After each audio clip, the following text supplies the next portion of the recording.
días, bienvenidos a esta sesión del programa de filosofía y videojuegos, de nuestro seminario de filosofía y videojuegos, donde estamos leyendo el libro del juego videojuegos como acto ético performativo. Esta es nuestra segunda sesión y hoy estamos precisamente acá en Vietnam, reconstruyendo un poco las oscuras y difíciles luchas que tenían que llevar a cabo nuestros soldados, digo acá en plan de Call of Duty, jugando nosotros a que somos parte del ejército norteamericano.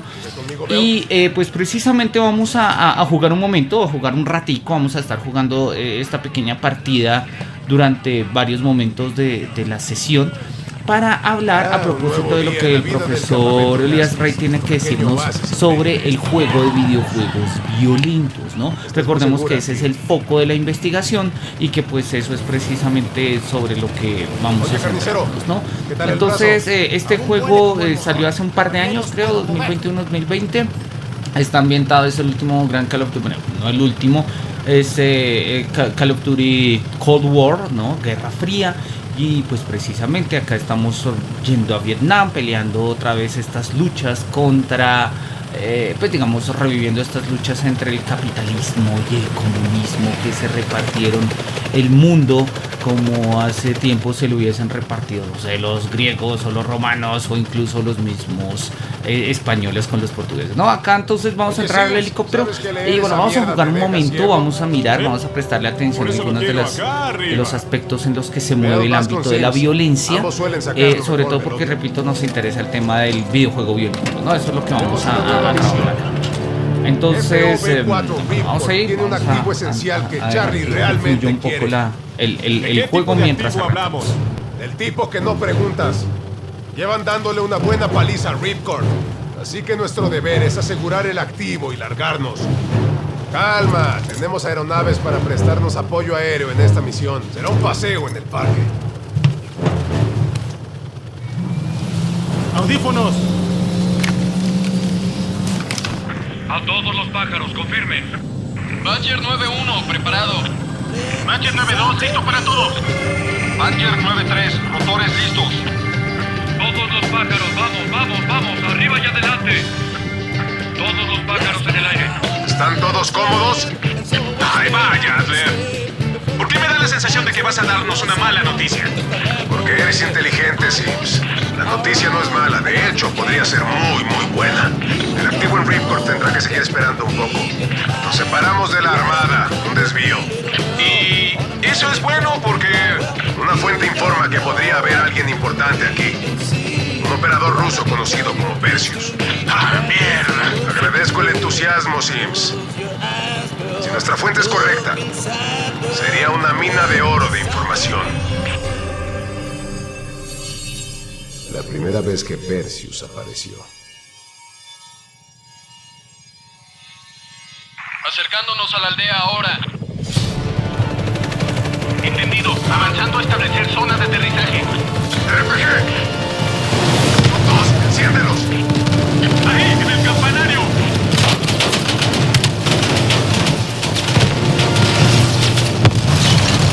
¡Céntrate en el baño!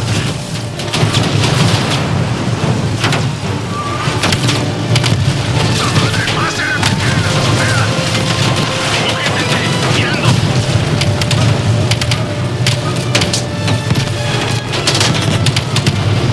¡Así se hace, carajo!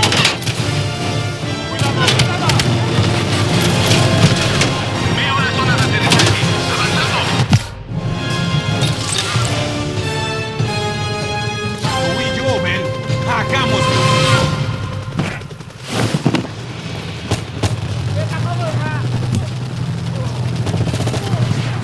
listo, acción frenética, tipo Call of Duty, así nosotros arrancamos, básicamente pues destruyendo algunos de los, haciendo un poco los puntos de defensa de los enemigos, y nosotros nos procedemos pues un poco a ubicarnos estratégicamente en alguno de nuestros sitios, ¿sí? Podemos intercambiar con armas y demás, para ver streams de Call of Duty y todos los que ustedes quieran en Twitch y en YouTube. Sí, acá lo que nos interesa es justamente más que jugar el juego, mirar como algunos aspectos puntuales de lo que quiere decir pues como el videojuego violento, ¿no? Bueno, ustedes y acá nosotros lo vemos de una manera muy clara, pues nosotros acá somos los invasores, es decir, estamos claramente llegando a Vietnam, ¿sí? Un territorio que no nos corresponde, ¿sí? Que no hace parte de nuestra soberanía política. Y nosotros pues estamos precisamente tratando de pues propagar ciertos ideales políticos, ¿no? Hay algunos aspectos que lo evidencian, ¿no? La pinta, la ropa que traen, ¿sí? Nosotros mientras que traemos ahí botas de combate y camuflados, pues el traje de ellos son más bien como una especie de alpargatas, unos zapatos como de madera, no parecen ser del todo cómodos. El tradicional pues traje de las tropas vietnamesas, ¿no? ¿Cómo se llama? El gorro sí, cónico, con forma cónica, y pues nosotros lo vemos, incluso pues hay como ciertos rasgos que tratan de representar un poco esa forma racial de los habitantes propios de Vietnam, ¿no? Entonces nosotros llegamos acá en plan de, oye, mira, venimos de otra parte, consideramos que somos la ley, así que pues vamos a destruir absolutamente todo aquello que no corresponda con nosotros, ¿sí? Y pues no importa, cuchilladas, ¿sí? De cualquier manera, de la manera más brutal que se nos pueda ocurrir, lo vamos a hacer. Hace parte del juego. El juego resulta precisamente divertido en tanto que pues nosotros podemos ser violentos, ¿sí? No tanto por violencia gratuita como tal, pero pues, digamos de una u otra forma sí. Acá nosotros estamos listos. Pues no, digamos, esto puedo eliminar a las personas, a los reos que yo voy tomando, y pues salpica sangre, hay balas y demás, ¿no? Pero oye, bueno, resulta divertido, resulta de hecho bastante divertido, es un juego bastante agradable de jugar. En su modo historia me gusta. Como multijugador no soy tan pro, soy más bien manco cuando me pongo a jugar así como modo competitivo y multijugador. Pero oye, también me divierto, me puedo pasar un buen rato jugando con ellos, ¿no? Entonces, bien, ¿qué es lo que nosotros tenemos acá? Tenemos una situación simulada, claramente, es una simulación de la guerra de Vietnam. Nosotros somos este personaje, se llama Bell, un poco un nombre genérico. La historia pues nos tendrá que revelar un poco quiénes somos, qué hacemos y por qué estamos donde estamos. Y pues ahí tenemos a nuestro compañero Sims y tenemos a Adler que nos despertó, ¿sí? Y que nos está dando la misión al comienzo de la partida, que es importante a lo largo del juego, ¿no? Todos somos militares de la CIA. Acá en este juego uno puede escoger qué tipo de personajes quiere uno ser o qué tipo de pasado quiere uno tener. Yo le había puesto que mi personaje tenía un pasado de ex KGB, que lo cual tiene sentido. Después de mi primera run en el juego me di cuenta que la historia tendría mucho más sentido si yo hubiese sido un ex KGB. Entonces pues ahí lo estamos mirando, y pues precisamente el juego va un poco cuchillos, ahí terminé también muerto. Es lo normal, hace parte de ser manco. Bueno, pues estamos precisamente acá mostrando. Vamos a dejar el juego acá en pausa. Quiero que vayamos sobre algunas de las reflexiones que habíamos estado tratando la vez pasada, precisamente con el libro del profesor Elías Rey, y volvemos luego sobre el juego para ilustrar algunas de sus tesis con él mismo. Entonces, vamos para allá. Nosotros la vez pasada, vamos a apagar la sonido de la consola. Nosotros la vez pasada habíamos estado revisando un poco esta tesis bastante inquietante por lo demás, de si nosotros podríamos considerar que había algún tipo de diferencia moral, ¿sí? Entre matar a alguien en un juego y, no sé, prácticas como la pedofilia, ¿no? O la pederastía. Era uno de los ejemplos que nos habían puesto y que nos trataba precisamente el profesor Luca ahí en su libro del 2009, ¿no? Él lo ponía, ¿no? Si es permisible el asesinato, tendría que ser permisible la pedofilia, ya que si no hay distinción moral, sí, pues tampoco hay distinción en el juicio moral dentro ni fuera del juego. Ese es un problema que el profesor Elías Reid va a trabajar más adelante, pero nosotros ahí lo tenemos. En un juego como el que nosotros estamos jugando, como Call of Duty, ¿sí? Pues a ver, el asesinato está a la orden del día. Somos militares, estamos en Vietnam, acabamos de ver escenas, atravesamos gente pues les disparamos, atravesamos otros personajes con nuestro cuchillo, luego le dimos un tiro de gracia después de que les habíamos reventado la yugular.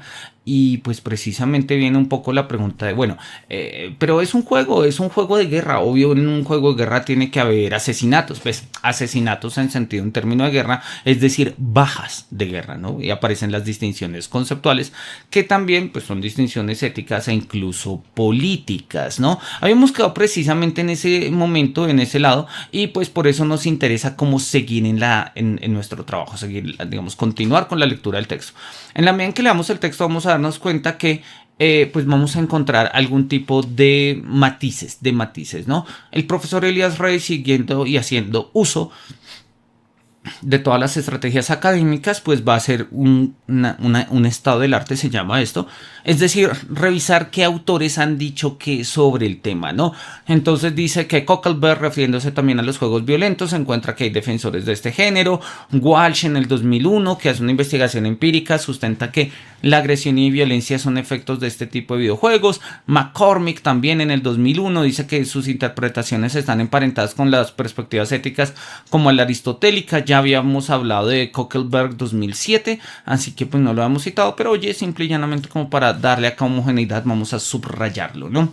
Entonces después de hacer toda esta revisión, nos dice: oye, los videojuegos tienen un efecto ético, es decir, nosotros tomamos decisiones y en cuanto tal hay un ejercicio reflexivo sobre la acción en términos de una escala de perfección, ¿sí? Entonces ello pues claramente nos puede despertar reflexiones éticas. ¿Cómo podríamos introducir eso en el ámbito del videojuego? 1, sin traicionar la ética. 2, sin traicionar el videojuego, ¿no? Y precisamente lo ven estos términos ahí, ¿no? Como una especie de estimulación, lo precisa en esos términos, ¿no? Cómo los videojuegos pueden estimular un desarrollo moral de empatía y del sentimiento cosmopolita al ser asumidos como una manera o expresión narrativa similar a la novela. Entonces, en este sentido, podríamos decir que los videojuegos son formas expresivas de la misma manera que una novela es expresiva. Naturalmente hay distinciones. En el videojuego hay más interactividad que una novela. En su famoso libro El medio es el mensaje, Marshall McLuhan diferencia entre medios fríos y medios cálidos, y en este sentido los medios fríos son los que permiten menos interacción, y pues una novela es más fría que un videojuego, claramente, ¿sí? Pero bueno, entendemos cómo podemos asumir y estimular el desarrollo moral en términos de un aspecto que no sea puramente teórico de un videojuego que me enseñe ética, sino más bien un videojuego que motive unas reflexiones, ¿sí? Cockleberg en el 2007 y en su libro que habíamos mencionado propone abordar esto en 2 modelos, ¿no? Un modelo externo, que es donde aparece acá el 1, que se refiere al contenido del videojuego violento, y un segundo punto, que es el que vamos a mirar acá, ¿sí? Es un análisis del modelo interno. Miremos rápidamente esto, el modelo externo, ¿sí? En el que pues establecemos que el contenido y la relación entre lo real y lo virtual, ¿sí? Es pues digamos importante en la caracterización del videojuego violento. El modelo externo, que refiere al contenido del videojuego violento, plantea que dicho reduccionismo, considerar al videojuego como causa de efectos violentos solo por el contenido, se da al sentido común de que la mayoría de las personas tienen con relación al contenido violento. En otras palabras, es común comprender que si el juego presenta contenido violento, quien lo juega se vuelve también violento, ¿sí? Vamos a ver que eso se va a llamar más adelante la falacia de la inmersión. La falacia de la inmersión. No, pues es que como juego juegos violentos y los videojuegos son inmersivos, entonces me vuelvo una persona violenta. Sabemos que filosóficamente y en lógica una falacia habla de una concomitancia de premisas, pero sin una relación lógica entre las mismas. Y precisamente eso es lo que va a apuntar el autor, ¿no? A eso vamos. Entonces, en este sentido, ¿sí? Cockleberg habla de la metáfora de la contaminación para hablar de esta reflexión. Dice: si el contenido es malo, sin duda debemos evitar que lo virtual contamine el mundo real. Pues porque si es malo, ¿por qué lo vamos a mantener? Ya la sesión anterior hablamos de cómo esa premisa de historia magistra vitae, de la historia maestra de vida, había sido importante y transversal a la historia de la filosofía en general, a todo el pensamiento histórico occidental, de tal manera que se asumía que valía mantener en la historia aquello que era moralmente edificante. Pero si solo mantenemos en la historia aquello que es moralmente edificante, pues mutilamos la historia de una cantidad de aspectos, conocimientos, datos, ¿sí? Relaciones que nos constituyen, que nos definen y que simplemente nuestra moralidad no nos deja ver. ¿Sí? Y precisamente esto es un poco digamos, esta metáfora de la contaminación. Si el mundo virtual es violento, entonces que no contamine al mundo real. Pero pues no se tiene en cuenta que el mundo virtual no existe de suyo, digamos, de una manera natural, sino precisamente surgen órdenes artificiales que se van creando a través de algoritmos, software, diseño, programación, etcétera, ¿sí? Son mundos creados, claramente, son mundos creados. Entonces, en este sentido, pues tenemos como este problema, ¿no? Pensar que el videojuego violento nos hace violentos precisamente porque es violento, ¿no? Entonces tenemos ese punto de abordaje que es completamente externo. Atribuir toda la culpa al contenido evidencia una visión de oposición entre contenido y medio, similar a la establecida entre lo virtual y lo real. Ver la manera particular en que el contenido y el medio se entrelazan tendría que ser acá como parte digamos, de nuestra reflexión filosófica, y pues es justamente el problema de una comprensión dualista. Las comprensiones dualistas son útiles precisamente porque nos permiten separar aquello que necesitamos analizar de manera separada. ¿Y por qué necesitamos? Porque nos da ciertas luces. Pero al mismo tiempo, todo dualismo pues es una distorsión de la realidad, porque en la realidad se nos presentan las cosas de manera, digamos, no dualistas, sino monológicas, ¿no? Es decir, en términos de unidades. Y eso es precisamente una de las cuestiones que vamos a revisar, ¿no? El principal problema moral, continúa ahí el autor, no está relacionado únicamente con el mundo virtual, sino que también lo está, y aún más, con el mundo real. Los videojuegos violentos procuran ser espejos de los entornos reales y de sus características violentas. Un ejemplo claro es Grand Theft Auto Grand Theft Auto en general, sí, que pues habla de videojuegos violentos inspirados en ciudades como Los Ángeles y Miami. El juego es un correlato de la realidad, no es una exageración ni una distorsión, sino que de una u otra forma, sí, pues establecen eso como correlatos. Algunos hablan de espejos. Esa teoría de que los medios son espejos de la realidad es cierta, pero al mismo tiempo la metáfora del espejo apunta a cierta igualdad, y pues en ese sentido no corresponde. Entonces nosotros preferimos esta expresión, ¿no? Correlato. Desde la hermenéutica y fenomenología se habla más bien es una objetivación, ¿sí? Este tipo de cosas tienen sentido, ¿no? Por ello, y como consecuencia de lo anterior, la cuestión que surge es analizar si el contenido altamente violento hace que el juego sea altamente inmoral. Si el contenido altamente violento hace que el juego sea altamente inmoral. Volvamos al juego y juguemos un par de cosas con esta idea en la cabeza.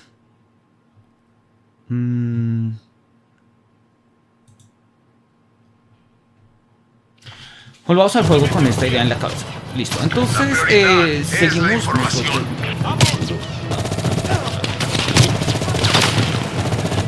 Dice el problema, digamos, la cuestión, ¿sí? Es tratar de identificar si un videojuego que es altamente violento hace el juego algo profundamente inmoral, ¿sí? Nosotros, repito, pues acá estamos jugando a ser los invasores, ¿sí? Y pues eventualmente podemos pues, pintar con la sangre las paredes de Nuestra fuente vio a los rusos en un edificio del centro. sí, que no es nuestra tierra. Entonces nos dicen que los soviéticos están tomándose, no sé, alguna parte. Sí, nos dicen, Bell, bueno, tú adelante. Entonces, nosotros seguimos, volvemos a retomar un poco el punto de partida donde estábamos. Y a ver, rápidamente vuelvo hasta allá y ya seguimos con...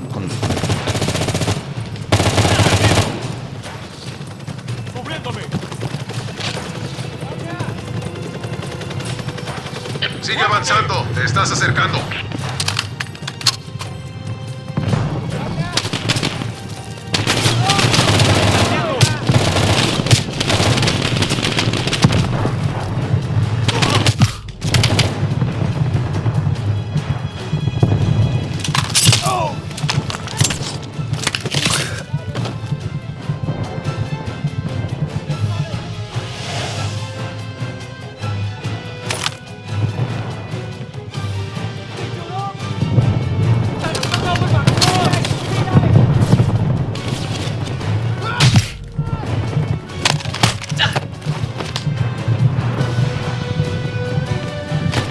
Entonces, por ejemplo, ahí tenemos capturado a alguien, no nos importan los crímenes de guerra que podamos llegar a cometer.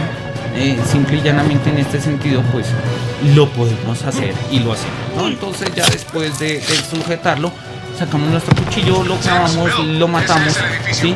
Ahí tenemos pues como algunas de los restos. O sea, acá las físicas no son tan comunes, son los jarrones, ¿sí? Cuando nosotros llegamos acá, ¿sí? Básicamente hemos asesinado en términos de personajes del juego a fácilmente unos media docena, ¿no? Llevamos más de 6 personas asesinadas, ¿sí? 7 con estas, si lo queremos. Y pues la pregunta es si esto nos hace de una u otra forma, ¿sí?, entender el videojuego como violento, ¿no? Pues en principio no pensaría que sí. En principio no pensaría que sí. Pero repito, esta es una perspectiva externa. Estamos mirando los contenidos violentos generan gente violenta y hacen que los juegos sean violentos. Es tan gratuito, es tan automático, porque implicaría pensar que los videojuegos de matemáticas hacen a la gente matemática, videojuegos estéticos hacen a la gente artista y videojuegos poéticos hacen a la gente poeta. Y pues eso tampoco es tan transparente, eso tampoco es tan así. ¿Por qué funcionaría algo en la violencia que no funcionaría en otros aspectos?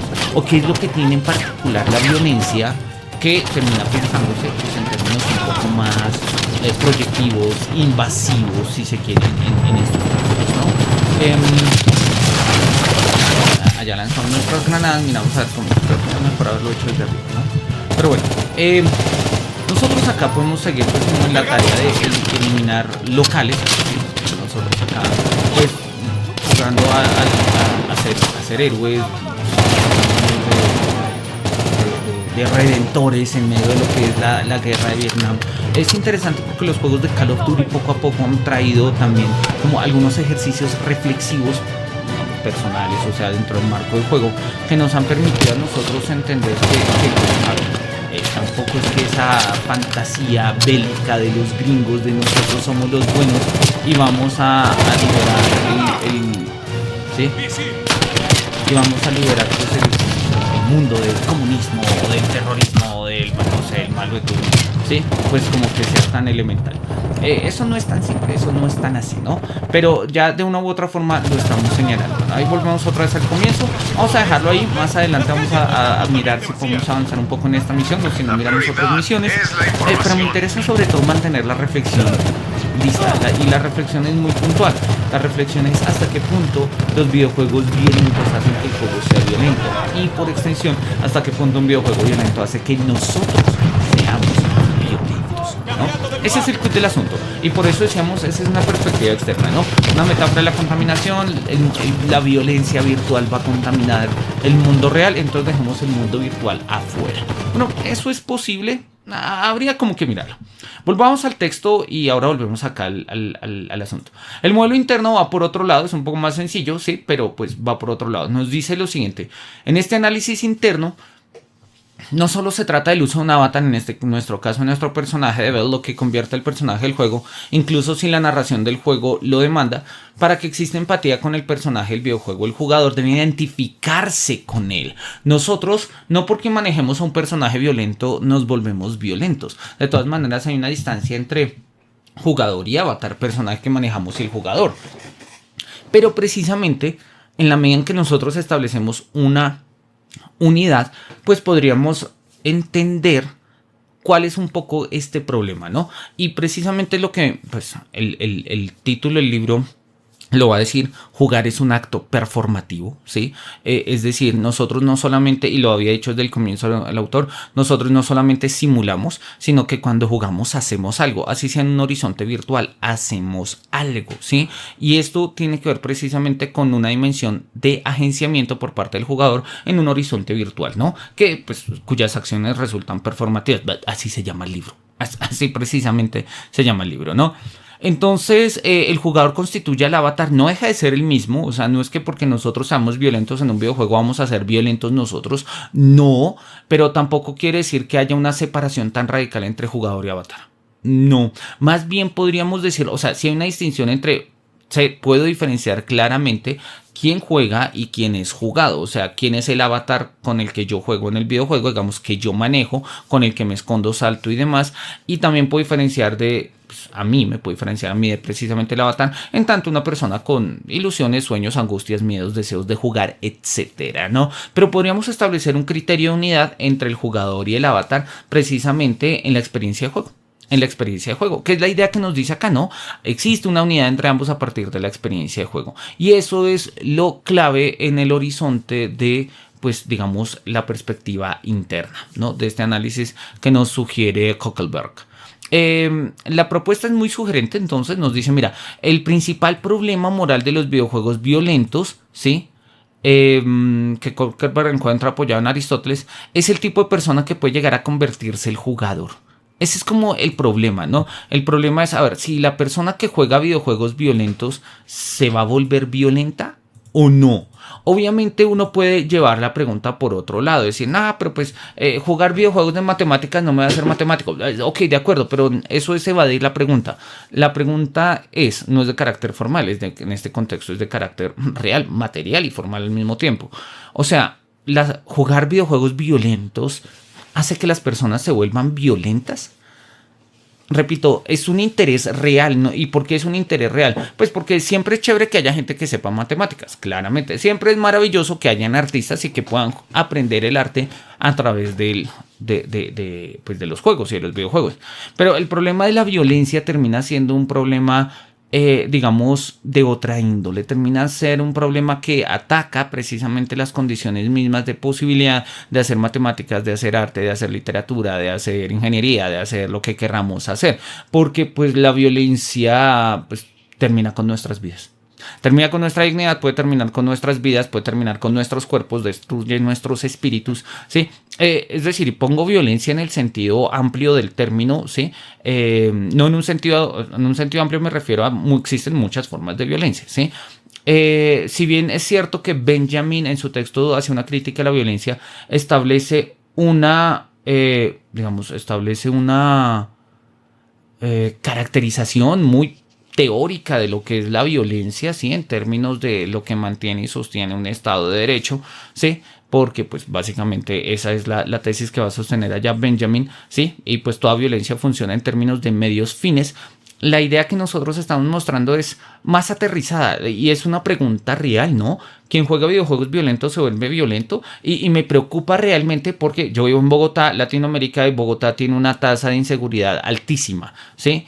Comparada quizás únicamente con otras capitales latinoamericanas, ¿sí? Que pasa también no sé, pasa en Sao Paulo, por ejemplo, pasa en Lima también, pasa en Ciudad de México, ¿sí? Son ciudades que tienen altos índices de violencia, ¿sí?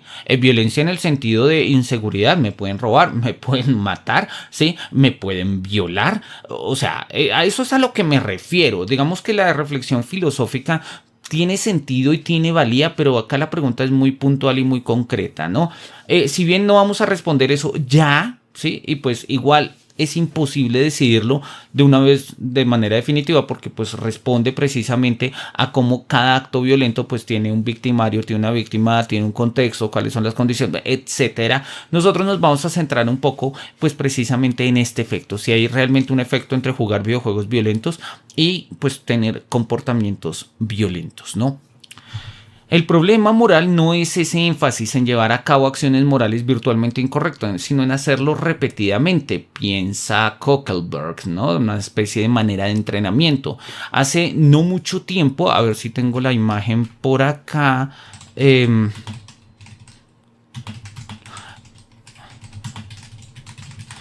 salió una noticia en el que, sí, tal cual, esto fue hace un par de años. Miremos acá la noticia. A ver, denme un segundo. Acá. Listo. Acá dice, carteles utilizan videojuegos para reclutar a niños, ¿no? AMLO, el presidente de México, expresó que videojuegos resultan muy violentos y que sin duda afectan y dañan a menores. Entonces, en este sentido, ¿sí? En este sentido, pues nosotros lo que podemos ver o revisar precisamente tiene que ver con esta idea, ¿no? La idea de que los videojuegos no solamente generan una violencia teórica y abstracta, sino pues que obedecen a ciertos contextos específicos y reales y concretos, pues, de violencia, ¿no? Esto es una noticia del 20 de octubre del 2021, ¿sí? Entonces, bien, pues ahí podemos echarle una mirada, ¿no? Volvamos un poco al texto y seguimos. Denme un segundo.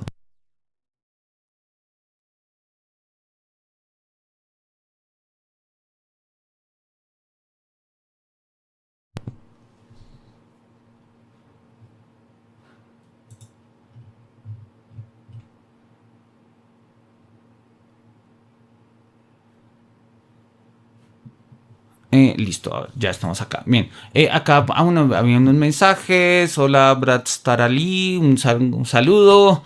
Que se me cambió el cabello, no, y me peiné. Sofía, hola.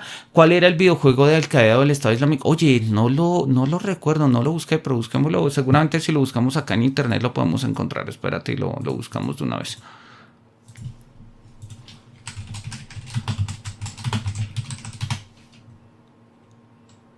El juego de la guerra, Alicis, videojuegos reales, criptomonedas. Así recluta el Estado Islámico. Ven a jugar el Call of Duty, ¿verdad? Creo que esta es la noticia, ¿sí? Entonces, aceptar. Para captar jóvenes con estética de videojuego. Alá me escogió, dijo la revista. Quizás el reclutamiento en redes sociales. Oye. Olvidé completamente buscarlo, lo siento, Sofía. Ahorita dame un segundito y lo miramos. Pero bueno, fijo. Pues parece que este es uno de los mensajes de el Estado Islámico es Yodo, solo mueres una vez, ¿no? No sé si sea este el videojuego. Vamos a ver si, porque acá nos dicen que es un videojuego. Las referencias a videojuegos, ellos hablan de venta de Siria a jugar Call of Duty, un videojuego de verdad. Bueno, en fin.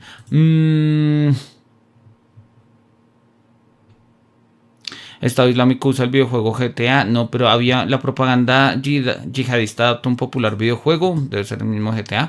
Bueno, tengo que buscarlo. Recuerdo que había otro específicamente. Que lo manejan por Tech Haven. Bueno, tengo que buscarlo, ¿no? Bueno. Voz Populi ha sido el acceso al resultado del videojuego transformado por los yihadistas. Es una transformación de GTA San Andreas, que pues lo usaron precisamente para ello. Pero repito, sé que había otro. Bueno, hay muchos. Pero bueno, mira, este puede ser precisamente uno, ¿no? El Voz Populi, ¿sí? Que puede servirlo precisamente como forma de ejemplo. Voy a anotarlo acá. Y con eso para la próxima sesión, fijo, no se me olvida. Qué pena contigo, Sofía, que lo prometí y se me olvidó por completo. Listo. Entonces, bien, volvamos acá al texto y gracias por los saludos. Gracias, Brad, gracias, Sofía, por los comentarios. Bien, volvamos entonces acá al texto. Listo. Dice ahí en el texto, el autor pues sigue haciendo como este gran estado del arte que le interesa, ¿sí? Mostrando cómo el problema tiene que ver precisamente con ello, ¿no? Podemos entender que jugar constantemente videojuegos violentos sería una especie de entrenamiento para hacer acciones violentas. A ver, jugar mucho ajedrez me entrena a jugar ajedrez, claramente, ¿sí? Y hay muchísimos videojuegos, sobre todo en el ámbito de lo que se llama los serious games, que nos sirven de entrenamiento para aprender a hacer lo que querramos hacer. Entonces, un videojuego que en principio simple y llanamente tiene la función de ser un producto cultural y de entretenimiento como Call of Duty, podría entenderse como un entrenamiento para la guerra. Acabamos de ver ahí en el titular, ¿no? En su momento el Estado Islámico decía, ven a jugar el verdadero Call of Duty. Incluso el año pasado, que empezó la guerra entre Ucrania y Estados Unidos, varias personas a nivel mundial que eran grandes jugadores fanáticos de Call of Duty dijeron, me voy de voluntario porque yo ya soy experto en contextos bélicos. Pero pues una cosa es jugar un videojuego y otra cosa es pelear una guerra, ¿no? Esa noticia la hemos compartido antes. Él sigue haciendo la revisión de autores, repito, y entonces pues va a trabajar ahora la propuesta de Schultzke, ¿sí? Que pues básicamente lleva esta problemática al debate académico por dos razones. Y la primera tiene que ver con el reduccionismo de la mayoría de los estudios empíricos y teóricos, ¿sí? Que consideran solo una perspectiva que la violencia simulada es perjudicial, ignorando otro tipo de resultados, ¿no? Y la segunda, que tiene relación con la poca importancia de otros datos que muestran que los videojuegos no tienen ningún efecto sobre el crimen ni tampoco sobre el crecimiento. Es decir, que los videojuegos sean causa explícita del crecimiento del crimen organizado, que los videojuegos sean causa explícita, se entiende por causa aquello que si no existiese no se daría el efecto. Eso es lo que se entiende por causa, ¿sí? Entonces el punto es, si no hay videojuegos violentos, ¿hay menos violencia en el mundo? Y hay muchos estudios que precisamente rebaten esa idea. Hay estudios que muestran que la aparición de espacios de videojuegos no ha hecho que la violencia aumente. E incluso puede ser más bien lo contrario, ha hecho que la violencia disminuya. E incluso hay países, sobre todo Japón, que es la industria que más consume videojuegos a nivel mundial, donde las tasas de violencia son mínimas. Entonces existen otros factores. Y esta es la tesis que Schultzke junto con McCormick, ¿sí?, van a sostener en distintos contextos. McCormick por allá en el 2001 y Schultzke por allá en el 2010. Van a sostener y a decir que pues hay fallas epistémicas en estos estudios sobre la violencia de los videojuegos. Repito, tenemos más como una especie de metáfora de contaminación, y es la idea de pues quien juega juegos violentos se vuelve violento porque la violencia se transmite, o sea, nos contamina, y de esta manera pues entonces nos contaminamos de violencia, ¿sí? Entonces por esa razón hay que prohibir los videojuegos violentos. Todos los estudios muestran que no es tan simple, no es tan fácil, ¿sí? Y no es tan simple y no es tan fácil precisamente porque el tema de la violencia no es tan simple y no es tan fácil, ¿sí? Pensar que la violencia es monofactorial, o sea, que solamente tiene un factor o solamente tiene una causa, pues es ingenuo. Violencia ha habido antes de que existiesen los videojuegos. Violencia va a seguir incluso si algún día dejan de existir. La violencia va a seguir incluso si los videojuegos algún día dejan de existir. Y no se trata de eso. El problema, y yo creo que es a donde vamos a ir construyendo un poco nuestra propuesta, es cuál es la carga simbólica, raya existencial, que tiene la violencia en el orden del entretenimiento, a tal punto que pues nos gusta, a tal punto que nos divierte, a tal punto que la jugamos, ¿sí? Y pues eso es ahí es donde nos confronta un poco con nuestros ejercicios performativos desde una perspectiva ética. Bien, miremos un poco cómo lo muestra Schultzke.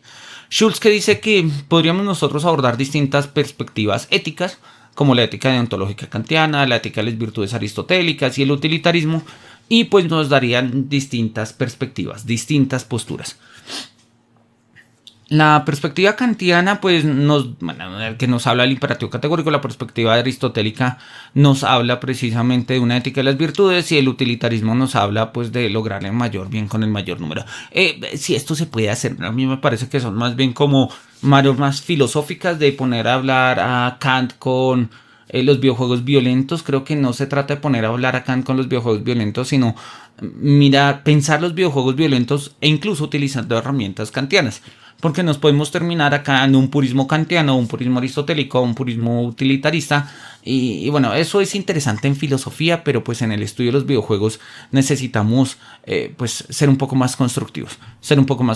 Bueno, Schultzke hace el análisis, y entonces él dice que pues desde una perspectiva utilitarista no habría razón para oponerse al uso de videojuegos violentos porque resultan útiles. En la ética aristotélica tampoco, porque nos ayudarían a desarrollar virtudes. Y desde la ética kantiana, pues en tanto en cuanto nosotros tratemos siempre como un fin y nunca como un medio, pues tampoco hay mayor problema. O sea, en definitiva no decimos mucho, estamos repitiendo lo que dicen los filósofos, ¿sí? Y la reflexión no puede agotarse allí. Así que necesitamos ir un paso más allá de simple y llanamente mirar filósofos y leerlos a la luz de propuestas de videojuegos, ¿sí? O en este caso los videojuegos violentos. Entonces necesitamos nuevas investigaciones como la presente, que vuelvan oportunas y pertinentes para llenar este vacío académico sin explorar. Porque si lo último que tenemos que decir sobre ética y videojuegos es el utilitarismo Aristóteles y Kant, incluso un poco como lo hace Sicart, ¿sí? Pues necesitamos profundizar. Obvio, estoy reduciendo la tesis de Sicart, ¿no? El texto de Ethics of Computer Games es muchísimo más amplia y lo vamos a ver a continuación, sobre todo acá en el apartado 1, 2, 3, que es donde el autor va a poner un poco sus ideas y sus tesis precisamente para mirar que, digamos, como la intuición que él tiene de una lectura no dual, o sea, que no separe el mundo real del mundo virtual, que no separe al avatar del jugador, etcétera, sino que nos permita pensar estas continuidades, nos brinda una plataforma de pensamiento útil, lúcida, para resolver los problemas de cómo pensamos y cómo comprendemos los videojuegos violentos, ¿no? Entonces, bien, precisamente arranca con un párrafo introductorio típico en estas investigaciones. Los videojuegos están remodelando el entretenimiento, la cultura y la sociedad, y pues nos surgen preguntas de, bueno, ¿quiénes juegan videojuegos? ¿Por qué juegan videojuegos? ¿Cómo encajan las personas que juegan videojuegos? O sea, ¿qué significa eso? ¿Cómo afectan los videojuegos al jugador? Etcétera.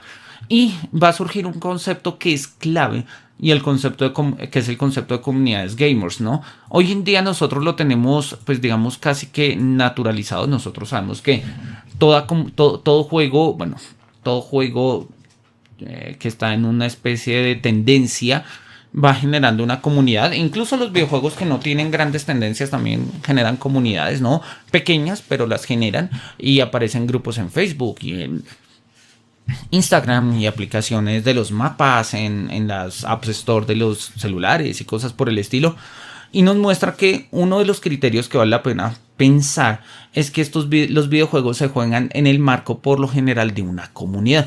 Oye, nosotros mismos tenemos una comunidad de filosofía y videojuegos, ¿sí? Ya en el canal de YouTube somos como 1000 y punta, 1100 y punta, ¿sí? De almas ahí pendientes de lo que hacemos. Chévere. Acá en el canal de Twitch también de vez en cuando hacemos cosas, pero hacemos conferencias, cursos, clases, en fin. Y pues sí, hay una comunidad que piensa los videojuegos de manera filosófica. No somos mejores que otros, tampoco somos peores, simplemente hacemos lo que hacemos en comunidad. Y es pues jugar y pensar. Hay otra gente que hace literatura de videojuegos, maravilloso. Hay otros que simplemente hacen mercado de videojuegos, genial. Hay otros que simple y llanamente quieren tener una voz crítica y destructiva de los videojuegos. Bueno, pues quizás no sea tan útil, pero oye, en tanto que es un derecho de usar su voz y crean comunidades para ello, pues motiva el debate, permite pensar.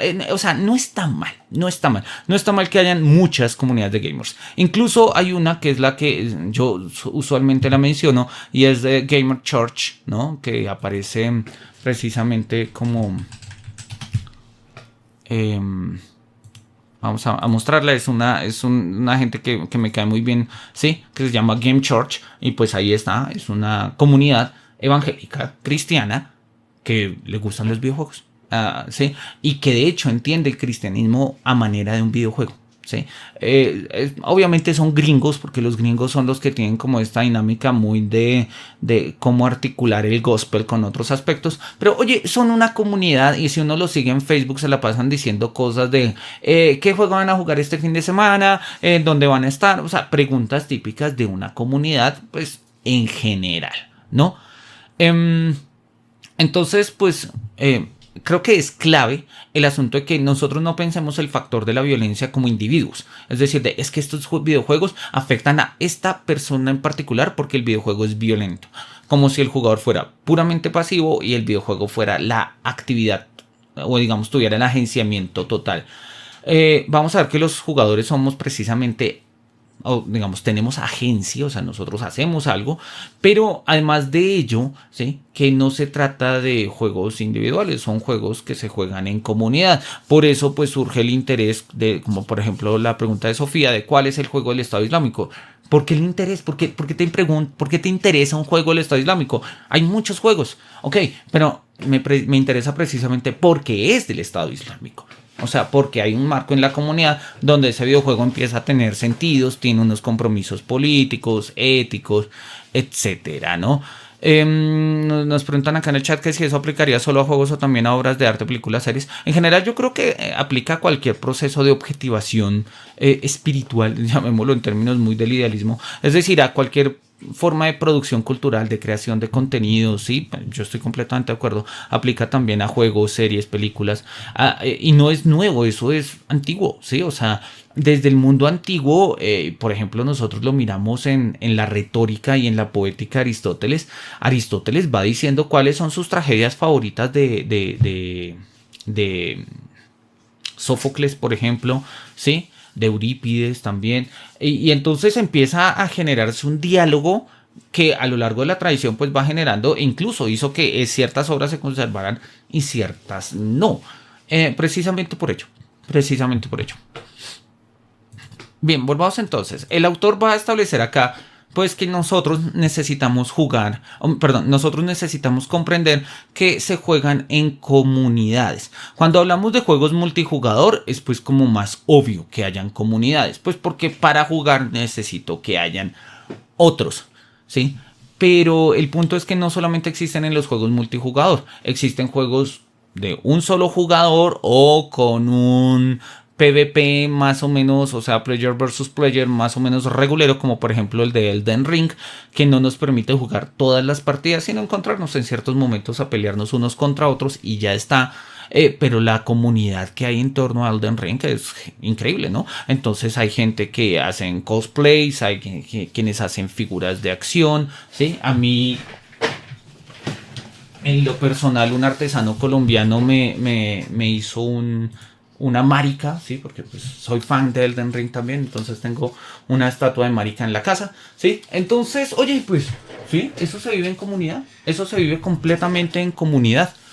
Entonces, la cuestión ahí tiene que ver en que nosotros no podemos ver la noción de violencia de una manera abstracta, o sea, separada de las maneras en las que se juegan los videojuegos. Y los videojuegos tiene una dimensión profundamente social, profundamente comunitaria, profundamente colaborativa. Nos dice acá, quiero tu PN. Por cierto, ¿qué opinabas de la experiencia estética en los juegos? Oye, sobre eso, es una pregunta muy, muy importante. Hay un texto. Dame un segundito y te lo muestro y ya les comparto porque hago. Hay un texto que se llama, a ver se les muestro acá, Computerspiele, eine Ästhetik, de Daniel Martin Feige. Sí, es un filósofo alemán, él es experto en temas de estética y él escribió este libro, si mi memoria no me falla, este libro es del 2015. Y en este libro él va a definir, es una de sus ideas más claves, que la esencia de los videojuegos no debería buscarse en una ontología, sino en una estética. ¿Sí? Lo propio de un videojuego no es cuál es el ser del videojuego. A él le parece que esa pregunta desgasta, ¿sí? Desgasta el ejercicio de una pregunta filosófica, ¿sí? Porque pues es un software, pero tiene algoritmo, pero es un lenguaje de programación, pero es diseño, pero es interactividad, pero es entretenimiento, pero es creación cultural, pero bla. Entonces él dice, mira, la pregunta por una ontología del videojuego, o sea, algo que nos defina a nosotros, ¿qué es el ser del videojuego? ¿Cuál es la esencia del videojuego? ¿Cómo entendemos el es del videojuego? Es un desastre. Eso lo único que va a hacer es que nosotros nos perdamos en más y más y más preguntas. Él encuentra más útil precisamente responder la pregunta de qué es un videojuego a través de una dimensión estética, ¿no? Entonces tiene una dimensión formal, tiene una dimensión material, pero sobre todo él va a hablar de cómo un videojuego se define en términos de una experiencia estética de juego. Sí, obviamente es un filósofo, entonces va a reconstruir la noción de experiencia estética de videojuego desde las teorías de House, la teoría de la recepción estética, desde las teorías de Gadamer y bueno, otras perspectivas. Pero la pregunta que tú dices, que tú formulas, es muy sugerente. En lo personal, yo creo que valdría la pena tenerlo como en dos niveles. Uno, que es el mismo que nos está proponiendo acá el profesor Elías Rey, y es considerar que los videojuegos, al igual que las novelas y al igual en general que, pues cualquier producción cultural que tenga una dimensión narrativa, pues tiene un valor estético. O sea, hay un, digamos, podemos emitir juicios del gusto sobre ello. Sí, eso lo entiendo y lo acepto y me parece completamente válido. Considerar que entonces el videojuego puede ser llamado el octavo, el noveno, el décimo arte, pues, sí, bueno, si se quiere, pues sí, o sea, no le veo, no creo que ese sea el problema, pero creo que hay un nivel superior que es justamente el que, o más básico, o sea, donde lo querramos poner, que es precisamente el que toca el profesor Daniel Feige, y es la estética hace del videojuego algo fundamental en el orden del videojuego. Yo creo que eso también aplica, por ejemplo, en algunos escenarios al anime, por ejemplo, ¿sí? La estética anime es fundamental. Si uno rompe la estética anime, se rompe el anime, ¿sí? Porque no es anime, es otra cosa. Son cartoons, son dibujos animados, son caricaturas. El anime se define en parte por su estética, ¿sí?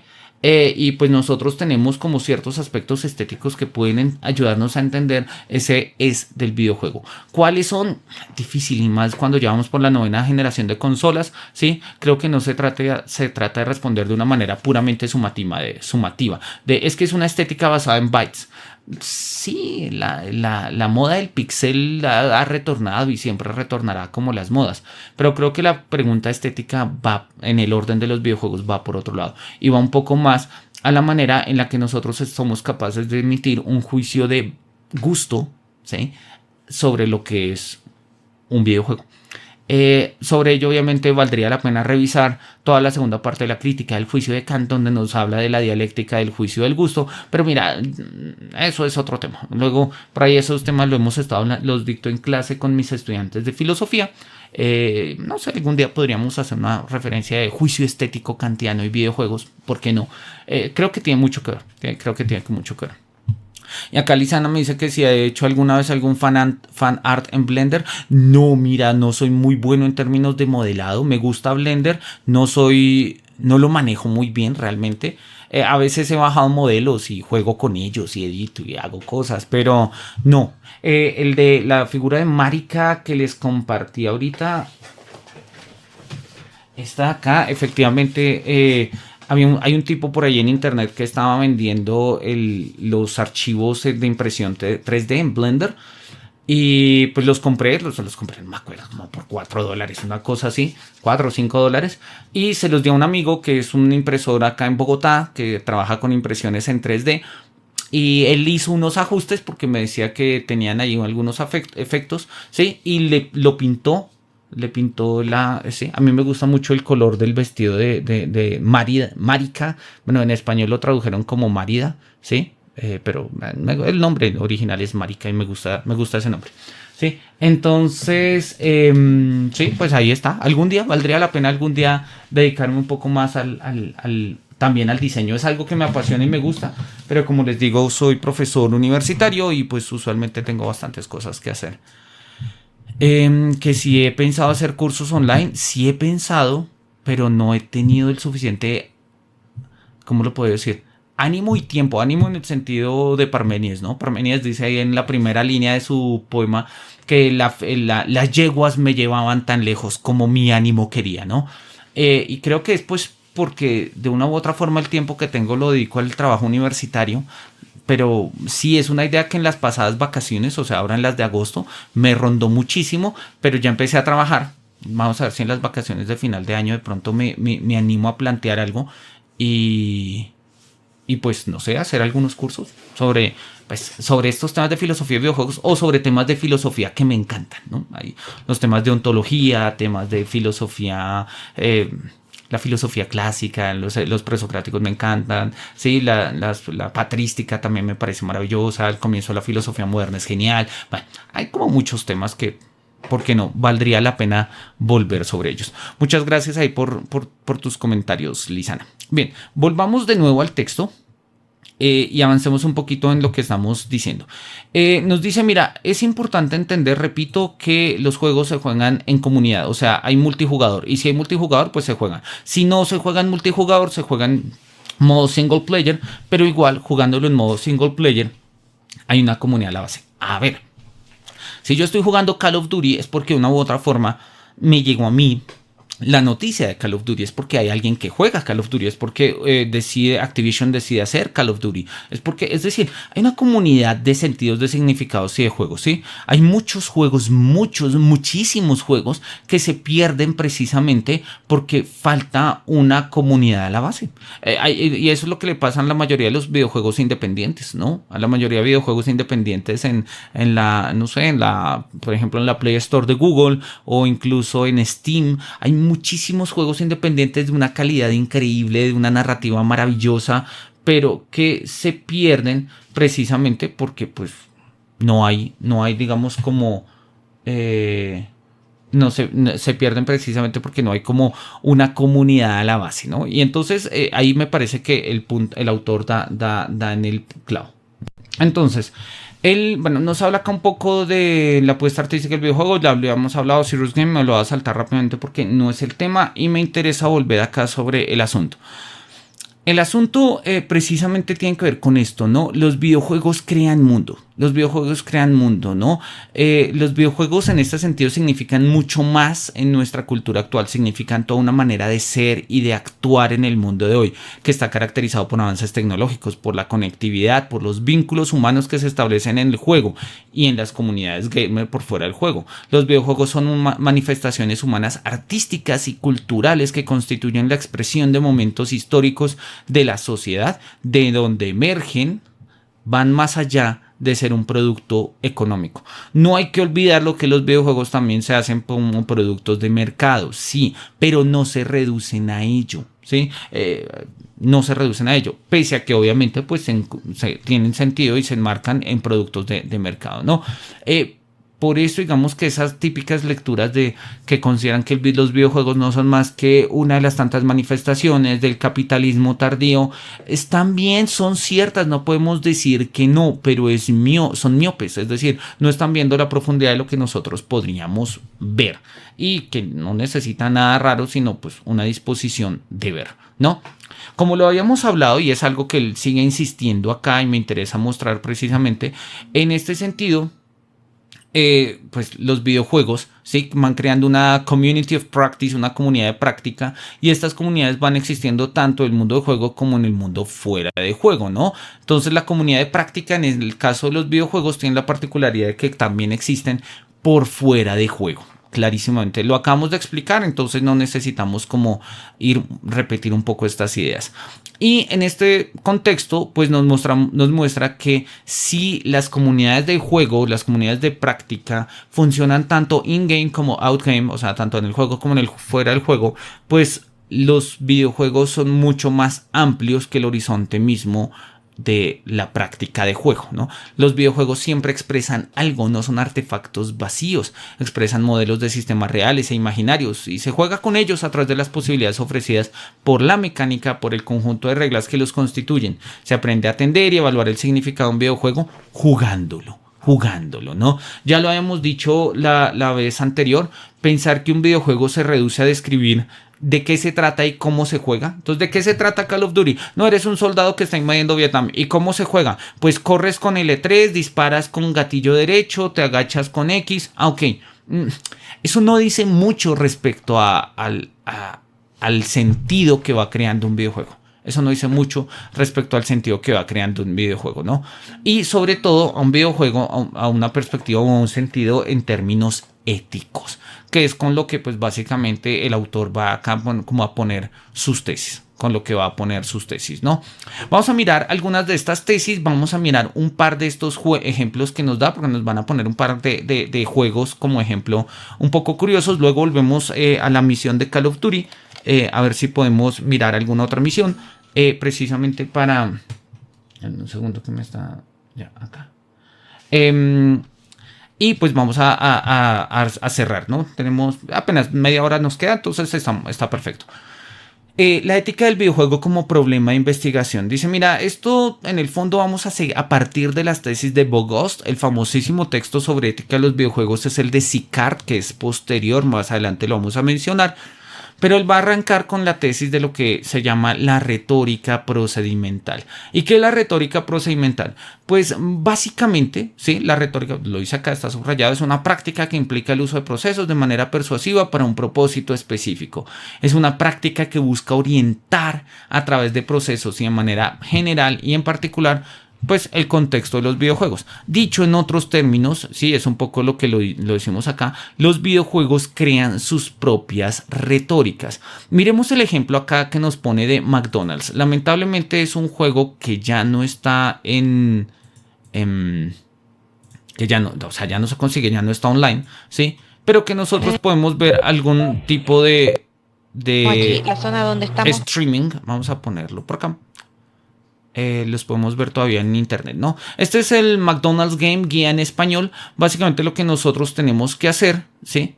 Como lo que nosotros tenemos que hacer, pues como lo estaba diciendo el texto, ¿sí? Es básicamente pues mantener un McDonald's, ¿sí? Es un juego del 2006, como lo vemos acá. Obviamente es una parodia, ¿no? Es una forma donde nosotros tenemos que ser lo más capitalistas, brutalmente capitalistas que podamos ser, digamos, vendiendo la mayor cantidad de productos, ahorrando la mayor cantidad de costos, ¿sí? Y eso pues implica también, pues obviamente tener nuestro propio ganado, ¿sí? Pues matarlo, o sea, llevarlos al matadero, producir, vender, generar acciones, encargarnos del mercadeo, todo ese tipo de cosas, ¿no? Es un juego, lamentable, no lo pude jugar en su momento, ¿sí? Entonces pues siempre la experiencia de juego, ya lo hemos dicho, digamos nos pone un poco en distancia respecto a la dinámica propia de ello, pero vamos a ponerlo acá en pantalla completa.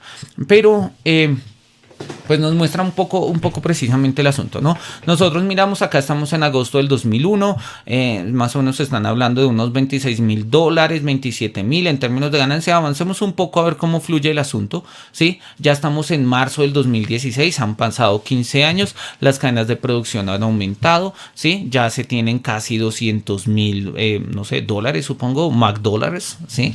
Y pues obviamente siguen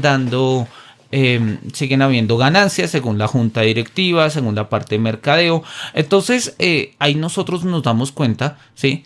Que pues el depósito del piso está lleno, en fin. Entonces nosotros nos damos cuenta que un videojuego como estos, ¿sí? Uno puede jugar a crear un McDonald's simple y llanamente como una forma de divulgar las políticas de McDonald's, o puedo precisamente trabajarlos de una manera irónica, ¿no? Que es como está pensándose el juego. El juego precisamente trata de que nosotros optimicemos los beneficios reduciendo los costos, y reducir los costos quiere decir pues reducir la calidad, ¿sí? Pero pues que incluso con una reducción de calidad haya una mayor cantidad de ventas.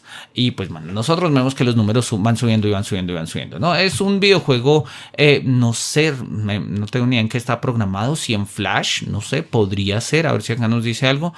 No lo dice, ¿sí? Bueno. Estaba online según el texto, ¿sí? Como el texto mismo nos decía que estaba ahí online, ¿sí? En esta página, pero pues si uno la visita no lo encuentra, ¿no? Entonces el jugador en el juego debe controlar 4 aspectos, ¿sí? El pastizal, ubicado en el tercer mundo, el matadero donde se engorda el ganado para el sacrificio, el restaurante donde se venden hamburguesas y las oficinas corporativas. Las mecánicas, la jugabilidad y los demás procesos que constituyen la retórica procedimental hacen que el jugador deba tomar decisiones difíciles, ¿sí? Entonces, y esto es clave precisamente en el análisis que él está haciendo. La decisión se vuelve difícil precisamente por la retórica que va creando el juego. Si el juego me va creando una retórica de nosotros somos los buenos y los otros son los malos, entonces las decisiones difíciles que yo puedo tomar son en términos de yo soy los malos, yo soy los buenos, ¿sí? Y entonces tengo que tomar pues tengo un criterio de bondad, pues el que sea, o así sea el que me está dando el juego. Hay juegos donde nosotros jugamos a ser los malos. Entonces la retórica del juego me dice tú eres el malo, ¿qué decisión tomas? Entonces ahí hay ciertos criterios de bondad y de maldad, ¿sí? Entonces dependiendo de ello yo también lo tomo. Es decir, no se trata simple y llanamente de, ¿sí? Como el típico ejemplo de, es que un filósofo raro amarró a 6 personas en una vía del tren. ¿Y por qué las amarró? O sea, ¿no? El famosísimo trolley problem, de hecho hay un videojuego sobre ello, ¿sí? ¿Y por qué amarraron a 6 personas en un tren? O sea, ¿y para qué? Sí, es una, digamos, es una retórica procedimental un poco extraña. Los videojuegos más bien como que trabajan específicamente eso en otros términos mucho más profundos. Por ello necesitamos, sí, pues a partir de estas dimensiones retóricas, o sea, entender cuáles son los discursos que nos hablan los videojuegos, entender pues como algunos aspectos más puntuales, tanto el diseño de los videojuegos como el pensamiento ético para mirar cuáles son estos alcances, ¿no? Y ahí es donde vienen los textos de Sicart. Sicart tiene muchos, acá nada más el autor, el profesor Elías Rey va a trabajar 4, vamos a mirar cuáles son. Esto estamos en ya. Acá miremos la bibliografía, acá en Sicart. Vamos a tener los siguientes, ¿no? The Ethics of Computer Games, que es, bueno, tenemos otros, ¿no? Game Player, Ethics, a Virtue Ethics Approach to Computer Games, del 2005. En el 2009, Mundos y Sistemas, entendiendo el diseño de la gameplay desde una perspectiva ética. El más famoso de todos, Sicart 2009A, The Ethics of Computer Games, ¿sí? Que es quizás el texto más importante o más tradicionalmente trabajado y citado en estos términos. En este mismo año va a publicar un artículo muy importante que se llama The Banality of Simulated Evil, Designing Ethical Gameplay, ¿no? O sea, como la banalidad del mal simulado, diseñando problemas, diseñando gameplay ético. Y finalmente, pues, Play Matters, ¿sí? Que es como jugar importa o el juego importa, y Darkly Playing Others, ¿no? Que está tomado de este libro de The Dark Side of Gameplay, Controversial Issues in Playful Environments. Este texto, el del 2015 y el del 2009A, se consiguen en Library Genesis. De hecho, yo creo que podríamos mirar, seguramente podemos encontrar más de un texto de Sicart. Miguel Sicart, The Ethics of Computer Games, ahí lo tenemos. Tenemos también Entertaining Computing, ¿sí? Play Matters, The Ethics of Computer Games, Playing Software Homoluding Computational Culture, de Miguel Sicart. Este es del 2023, mira, parece que es como el más reciente y nuevo. Echémosle una mirada, valdría la pena mirarlo, ¿sí? No estaría más darle una mirada. De pronto lo traemos en algún momento para el seminario, y no sé, pues dice que salió publicado este año, entonces pues quiere decir que es como de lo más actual. No me lo dejo bajar por acá, bajémoslo acá por el servidor de Piñata.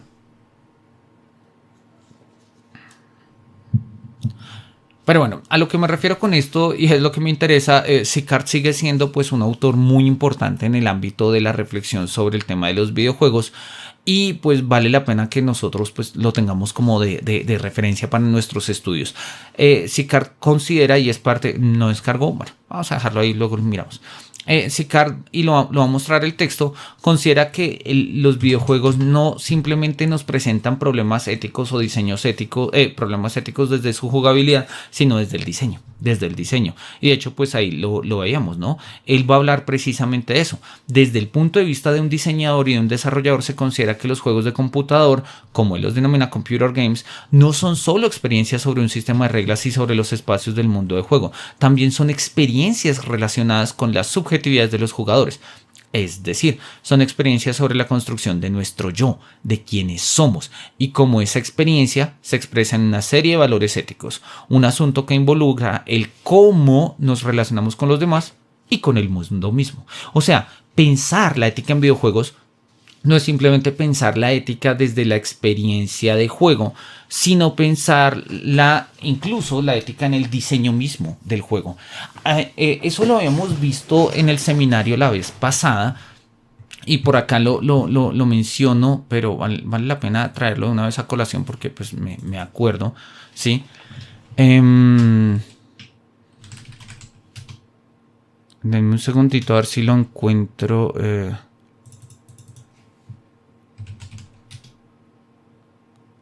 Por ejemplo, él nos pone el siguiente ejemplo acá. Este es un texto del profesor Henry Brown, cuyo seminario hicimos precisamente la vez pasada, ¿sí? Y entonces él dice, cuando él habla precisamente en este capítulo que se llama Ethics and Video Game, The Ethics of Video Games, ¿sí? Él dice, mira, cuando los desarrolladores de los Sims están diseñando los Sims, dijeron, hay cosas que decidimos que deberíamos dejar afuera, ¿sí? O sea, por fuera, pese a que los Sims se caracterizaron como un juego de libertad total, podemos hacerlo todo y podemos hacer un montón de cosas, hay cosas que no se pueden hacer, incluso para The Sims es too much. Y una de ellas es asesinato y otra es pedofilia.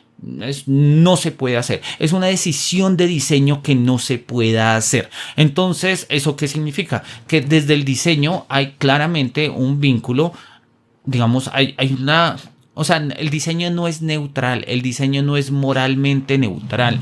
Y eso ya nos lo había enseñado, no en términos de diseño lo enseña Sicart, pero en términos de filosofía nos lo enseña el famosísimo texto de Putnam que se llama El desplome de la dicotomía hecho y valor, ¿sí? Que es como el famosísimo texto de Putnam.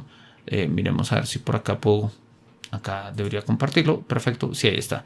El desplome de la dicotomía hecho y valor de Putnam, ¿sí? Putnam va a demostrar precisamente que esa distinción que nosotros establecemos entre hecho y valor, ese dualismo de no, una cosa es el asesinato y otra es que tú veas que el asesinato está mal, ¿sí? Una cosa es tu valoración del asesinato y otra es el hecho. Porque el hecho fue que yo le atravesé su yugular con un cuchillo. Ese fue el hecho. De hecho, ni siquiera yo. La fuerza ejercida en el mango del cuchillo atravesó la epidermis y generó una hemorragia, ¿sí? Conduciendo al deceso de la otra persona. Pero que tú veas eso como un asesinato y moralmente cuestionable, eso es otra cosa. Distinción hecho y valor. Putnam en este texto precisamente va a mostrar cómo es imposible en el mundo humano diferenciar entre hecho y valor, ¿sí? Precisamente porque los hechos encarnan valores, o sea, encarnan un ejercicio de valoración. Obviamente esto viene en una pregunta larguísima y muy interesante sobre si los valores son objetivos, porque los hechos sí son objetivos, porque asumimos que los valores son subjetivos y los hechos no. Entonces un hecho es objetivo mientras que las valoraciones que hacemos del mismo no lo son, etcétera, etcétera, etcétera.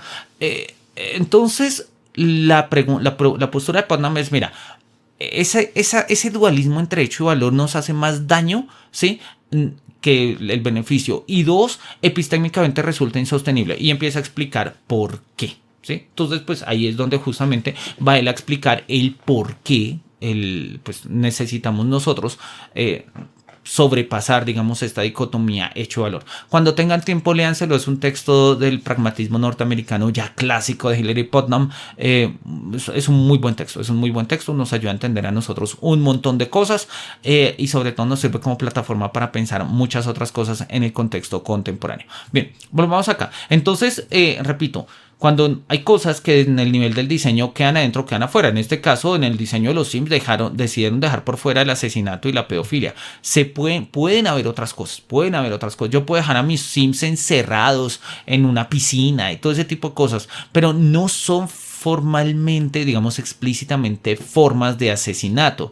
Eso, más allá de los Sims, ¿qué es lo que quiere decir? Que en el momento de diseñar un juego, se toman ciertas decisiones de valor, o sea, decisiones éticas. Acá Gosha Sans nos saluda y nos dice, bueno, en el caso de Code, de la misión que estás jugando, ¿cuál sería la diferencia entre esa misión y el comienzo de Nada de Ruso, en donde uno tiene que disparar a inocentes desarmados en un aeropuerto? Ese es un muy, muy buen punto y lo vamos a mirar más adelantico. Si tú te has dado cuenta, en la mayoría de los videojuegos actuales, y me refiero a actuales del 2010 para acá, salvo juegos bélicos, o sea, ambientados concretamente en guerras, no hay que dispararle a gente, hay que dispararle a monstruos, hay que dispararle a zombies, hay que dispararle a, qué sé yo, a demonios tipo Doom, ¿sí? A engendros del otro mundo, ¿sí? A estatuas, a qué sé yo. Entonces hay una idea de, si no le disparo a un humano o si no le disparo a un ser vivo, no está mal. Es una forma muy cutre de resolver un problema ético, ¿sí?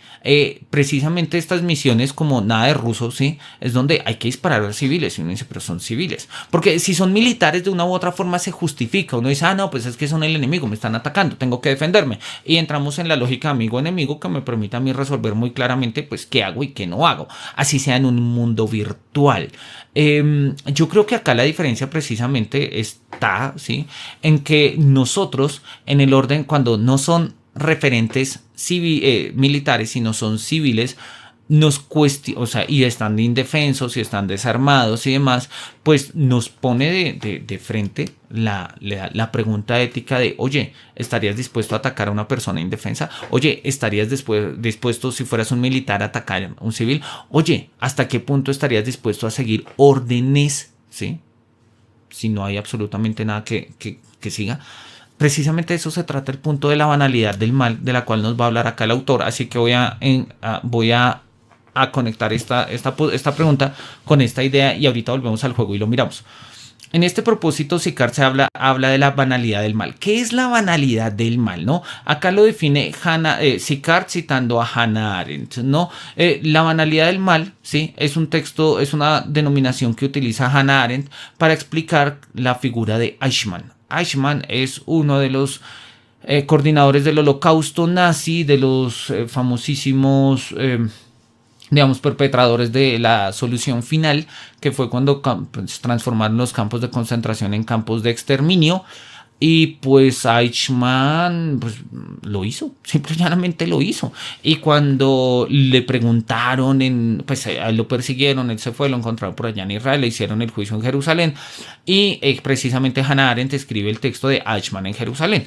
Y le dice, mira, si Eichmann hubiera sido un monstruo o un demonio, uno lo entiende. Porque entendemos un monstruo o un demonio, sobre todo un demonio, como un ser malo en sí mismo, un ser cuya naturaleza es mala.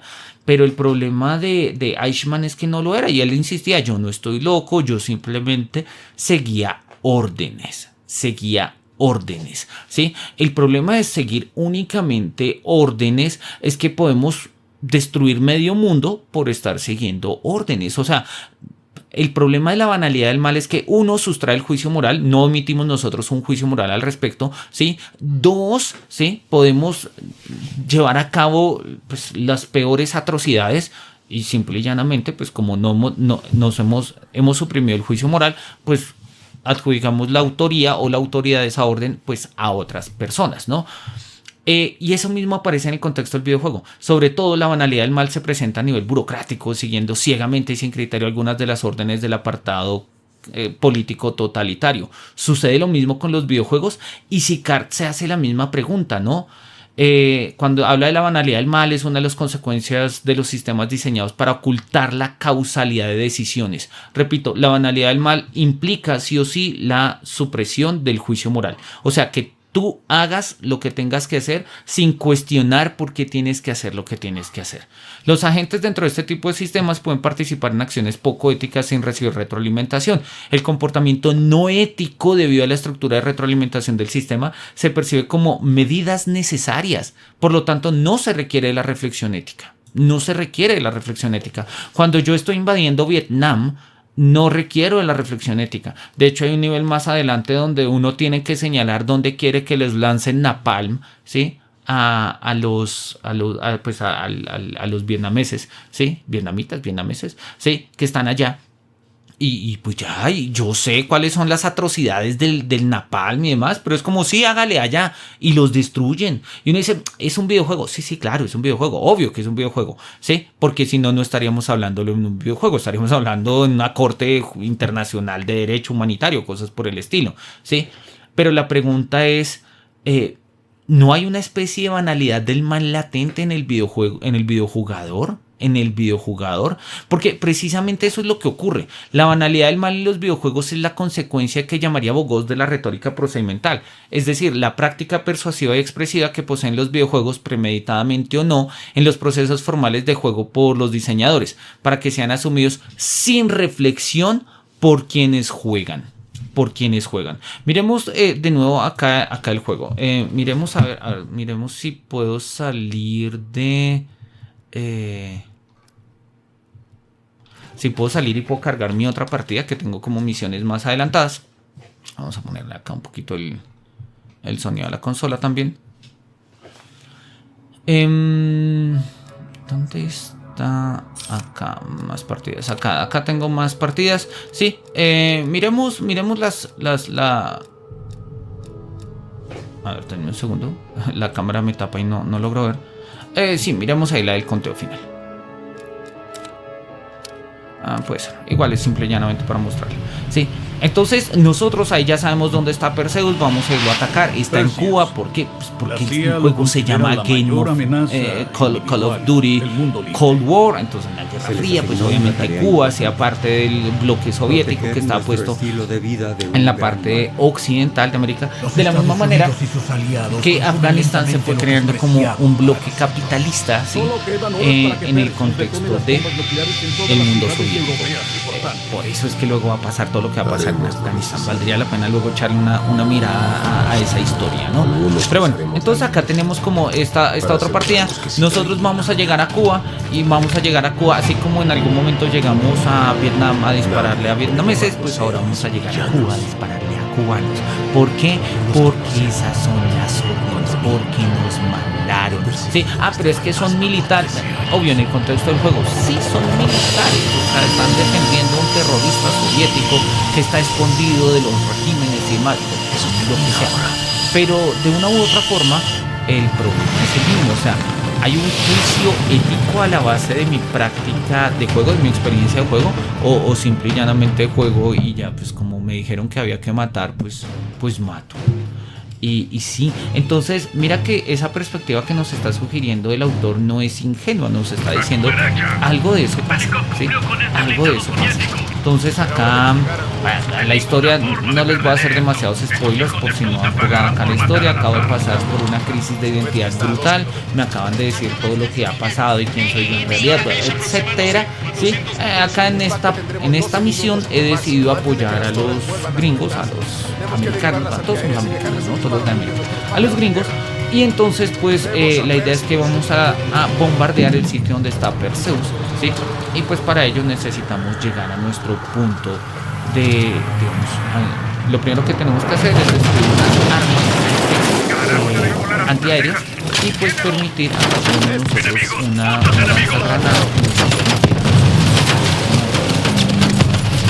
nosotros los carros que están acá y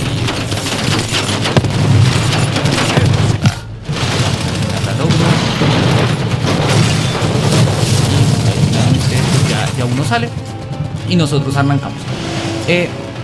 Parecido a lo que ocurre al comienzo del juego, donde nosotros llegamos a Vietnam simple y llanamente a conquistar Vietnam, pues acá nosotros llegamos a Cuba simple y llanamente a digamos, pues a acabar con cubanos, ¿sí? Que precisamente pues están protegiendo a un terrorista soviético y demás. Esa es la retórica pues, del juego, nos está metiendo en un contexto. Entonces uno dice, oye, pues sí, hay que luchar por la libertad, ¿no? ¿Y qué significa luchar por la libertad? Pues matar cubanos. Si toca matar cubanos, matamos cubanos. Obvio, repito, estamos en un contexto de juego, sí, no lo estamos poniendo en duda. Pero en el momento en el que nosotros decidimos eso muy rápidamente, pues nos damos cuenta que no hay un ejercicio reflexivo profundo. ¿Y qué significa? Ahí se subió este soldado por allá corriendo. ¿Qué significa un ejercicio reflexivo profundo? Pues que simple y llanamente estamos aceptando las órdenes que nos están dando y las seguimos pues porque nos están dando las órdenes. Una muy buena reflexión de eso precisamente va a aparecer en ¿cómo es que se llama este juego? En Bioshock 1, ¿no? De hecho Bioshock 1 nos lo muestra como mecánica de juego. En Bioshock 1 nos dicen ni Dios, ni hombres, ni amos, ni reyes, solamente tú te decides y te defines por ti mismo, y no sé qué, y si se más, pero al final nos damos cuenta que nos acaba de cerebro y todo el tiempo hemos estado a las manos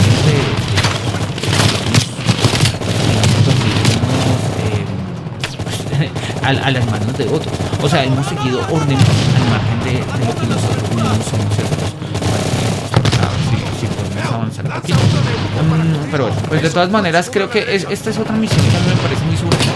Porque, repito, pues mientras que las misiones ambientadas en contextos de guerra se entienden en contextos de guerra, o sea, no sé, tipo lo que pasa un poco, por ejemplo, en las misiones de Call of Duty 3, ¿no? Entonces, o en Call of Duty World War, ¿sí? Donde nosotros decimos, pues, oye, estamos en medio de la batalla, ¿sí? Y en medio de la batalla nosotros tenemos que... pues, precisamente cuidarnos, ¿sí? De que no nos invadan o perder la posición porque está en un destino, la suerte de Europa, la suerte del mundo, ok. Si uno, digamos que de una u otra forma lo entiende de una manera un tanto más gratuita, pero en estos contextos cuando uno juega a invadir otro pueblo, y a ver, obviamente es una invasión, es ficticia, yo como ser humano no tengo ni el poder político ni militar para invadir a nación, pero repito, se va creando una especie de retórica procedimental, una retórica en la cual pues uno al final de cuentas dice, oye, pues si me están invadiendo me parece que es plenamente líquido ir a pelear, ¿sí? A defender la nación. Y pues en ese contexto hubo gente que se fue a pelear la guerra en Ucrania porque estaban invadiendo Ucrania, ¿sí? Hubo gente que se fue a defender al Estado Islámico precisamente. Bien, vamos a dejarlo ahí porque quiero terminar un par de cosas de la lectura y luego pues ya más porque ya vamos a terminar la sesión de hoy. Vamos a dejar ahí el juego de Call of Duty. Cuando tengan la oportunidad, jueguenlo, es un gran juego. Sí, me gusta más, repito, en versión... me gustan los juegos de Call of Duty en general, no los juego mucho en online, pero si algún día me invitan, pues nada, sacamos un rato y jugamos. Soy medio manco jugando el online, me gusta más así como los modos historias porque me gusta ir lento y pensarme la historia y todo ese tipo de cosas, pero bueno, ahí algún día podemos jugar. Bien, volvamos entonces al texto. En el texto, el autor acá nos va a decir precisamente cuál va a ser la idea, ¿sí? Y la idea es esta, este va a ser como el gran quit, este va a ser como el gran reto, ¿sí? Y es que, repito, los videojuegos nos dicen qué hacer y no nos permiten pensar en qué significa lo que hacemos. Nosotros simple y llanamente seguimos órdenes. Hay un juego que le interesa mucho a Sicard que se llama Defcon. Vamos a ponerlo acá, ¿sí? El juego Defcon es un juego bastante turbio e inquietante en el que ya es un juego viejo, tampoco logré conseguirlo. Pero pues bueno, lo podríamos buscar en algún momento ahí. Es esto, ¿sí? El video de hecho se llama así como Defcon me asusta, ¿sí? Y la ciencia dice que también te asustará. Básicamente el juego consiste en que estamos planeando The Doomsday, ¿no? O sea, el día en el que el mundo va a acabarse por una explosión nuclear. Y nosotros tenemos que escoger un país y a partir de este país, ¿sí? O de un país, una zona, una región, dependiendo de las condiciones de juego. Vamos a avanzar un poquito más acá, que nos muestra el gameplay, ¿sí? Acá. Nosotros vamos a activar, pues precisamente como el día de la independencia, el día del juicio, el Doomsday, y pues básicamente lo que va a pasar ese día es que todo el planeta Tierra va a explotar en términos de bombas nucleares. ¿Cómo se gana el juego? Se gana el juego en la medida en que nuestras ciudades obtengan la menor cantidad de daño nuclear y que las ciudades enemigas obtengan la mayor cantidad de daño nuclear. No importa de resto, no importa la contaminación residual, no importa contaminación radioactiva, simple y llanamente vamos a jugar a destruirlo todo porque pues de eso se trata el juego, ¿no? Cuando tengan tiempo, échenle una mirada, hay varios videos ahí en internet sobre Defcon, este en particular de Polygon me gusta. Sí, el canal de Polygon es un canal pues, que produce material sobre temas de videojuegos. Es bastante interesante, se los recomiendo. Volvamos entonces al texto y miramos. Él nos dice y él insiste acá, ¿sí? Precisamente juegos como Defcon, ¿sí? Es un ejemplo de banalidad del mal. O sea, es la de vamos a destruir el mundo porque vamos a destruir el mundo. ¿Por qué? Porque sí, porque vamos a destruir el mundo. El juego se trata de destruir el mundo. Y uno dice, ok, bueno, hágale, juguemos. Y uno dice, ¿en serio? Sí. ¿Y qué piensas? No, pues, o sea, puedo pensar muchas cosas, pero igual nada de eso le importa al juego. O sea, nada de lo que yo piense, no hay un carácter de injerencia, no hay un carácter de decisión. Entonces, de acuerdo con esto, para Sicard el videojuego se enfrenta a una situación paradójica que es muy, muy clave, digamos, y tiene que ver con lo siguiente, que es la paradoja del juego violento. El juego desde este tipo de actividad solo se limita a ofrecer las reglas de juego para que el jugador o jugadores jueguen y pasen el tiempo y solo se diviertan, pero la otra condición enuncia lo contrario. La otra condición se apoya en la naturaleza retórica del videojuego, que lo convierte en un medio para la educación, porque obliga al jugador a seguir el conjunto de reglas predeterminadas que constituyen el juego. O sea, el videojuego violento entra en la paradoja de: es un juego de entretenimiento, no te lo tomes muy en serio, pero la retórica procedimental que estoy utilizando es profundamente seria. ¿Sí? Entonces, ¿tú qué harías en caso de una invasión de tu propio país o de una soberanía? ¿Tú qué harías en caso de que el destino de Europa estuviera en tus manos? ¿Tú qué harías en el caso de que un terrorista ruso rebelde y renegado de su propio partido esté desarrollando un mecanismo para destruir todas las bombas nucleares que hay a nivel mundial, etcétera? Entonces, esa retórica de juego va, digamos, no va de la mano de la experiencia de juego. La experiencia de juego me dice a mí qué hay que hacer y yo lo hago, pero la retórica de juego es éticamente muy complicada, ético-políticamente muy complicada, y precisamente en esta condición paradójica de los videojuegos violentos se encuentra el peligro ético. De hecho, esto está tan importante que vamos a ponerlo en verde. Ahí es donde se encuentra el peligro ético, ¿sí? En que nosotros, pues, en nombre de una dimensión puramente lúdica, puramente activa, de pues esto es lo que hay que hacer, pues es lo que hago, ¿sí? Pues nos sustraigamos al ejercicio del pensar, nos sustraigamos al ejercicio de poder pensar, ¿no? Por ello es que hay muchos juegos que pueden llegar a entenderse como la materialización de la banalidad del mal, porque los videojuegos de género violento no obnubilan el criterio moral. O sea, no importa tú que juzgues, no importa, como nos lo preguntaba ahorita Gosha, ¿sí? Si lo que hay son civiles o son militares, no importa, hay que matarlos, ¿sí? Y uno dice, no, pero son civiles, no importa, hay que matarlos. Uno dice, pues bueno. Entonces hay un elemento en el diseño de videojuegos que puede resultar altamente problemático en ese sentido. Y valdría la pena que nosotros, y esa es la tesis de Sicart, como futuros diseñadores de videojuegos, pues tengamos en cuenta eso. Acá nos dice, Sicart hace un análisis, ¿sí? A partir de dos juegos como Fable o Knights of the Old Republic, donde nosotros podemos tener decisiones de ser buenos o malos, ¿sí? Y pues precisamente él va a mostrar que pues, la solución, la respuesta es la misma, ¿no? Se obedecen reglas. Es lo que el juego me manda a hacer. Obvio, no estoy matando gente, pero el punto no es, o sea, el punto filosófico ético no es acá si estoy matando gente o no, sino qué pasa con el juicio moral. De ahí que el jugador sea un replicador de la banalidad del mal simulada, que efectivamente no llega al límite de llevar a la criminalidad, pero sí a una crisis de la reflexión ética, de evaluación moral de la acción. O sea, el problema ético de los videojuegos no está en que si yo mato en un videojuego vaya a matar en la vida real. No, muy seguramente ese no va a ser el problema. Muy seguramente yo no voy a matar en la vida real así mate en videojuegos. ¿Por qué? Porque la vida real tiene muchísimas más consecuencias, muchísimos más contextos, porque estoy muchísimo más comprometido con mis intereses, mis gustos, mi vida. En un videojuego, mira, soy Bell, no tengo ni idea quién soy, estoy metido en la guerra de Vietnam. Me dicen mata, pues mato. ¿Cuáles son las consecuencias? Pues nada, siguiente misión, hágale, o sea, ya, punto. Y además, si lo otro no está vivo, listo. Pero el problema, la consecuencia es realmente esa, ¿sí? Que en ese momento hay una crisis de la reflexión ética. Y eso sí puede, digamos, no es que traspase el mundo virtual al mundo real, sino que me constituye el mundo, ¿sí? Habíamos dicho que los videojuegos crean un mundo y pues precisamente eso es lo que puede pasar, ¿sí? Que pues al final de cuentas, como no pienso mucho ni en el mundo real ni en el mundo virtual, pues o sea, la crisis de una reflexión ética no solamente pasa del mundo real, sino llega incluso hasta el mundo virtual. Uno dice, no, es que en el mundo real sí podemos pensar éticamente. Sí, más o menos, algo, tampoco tanto. Nuestras condiciones de vida no nos permiten, o sea, pues nos permiten decir si una infidelidad está bien o mal, si robar a alguien está bien o mal, pero en el fondo la mayoría de nosotros rara vez está en la situación de voy a matar a alguien, voy a robar a alguien, ¿sí?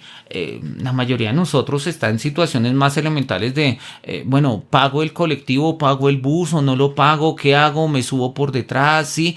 Son como unas pequeñas reflexiones que al final de cuentas uno lo hace más que porque sean buenas en sí mismas, pues porque es lo que uno necesita y ya está.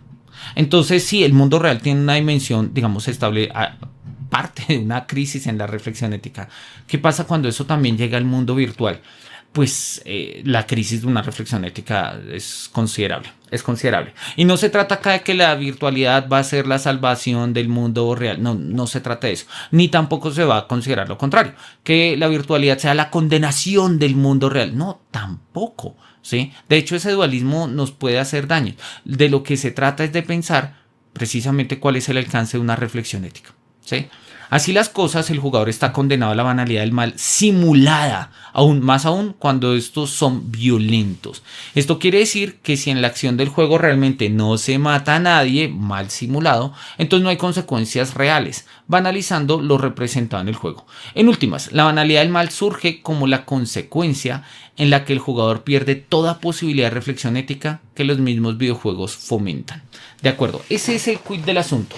Sin embargo, y este es un matiz que va a dar el autor y con él va a terminar y me parece muy lúcido, él dice, esta perspectiva olvida algo, ¿sí? Olvida algo, ¿sí? O sea, está bien, de acuerdo, pero sin embargo, hay algo que estamos olvidando, ¿sí? Esta perspectiva son pobres porque limitan y reducen a los videojuegos, tanto a los videojuegos como a los videojugadores, ¿sí? A una capacidad de agenciamiento. O sea, lo único que puede hacer un jugador es jugar.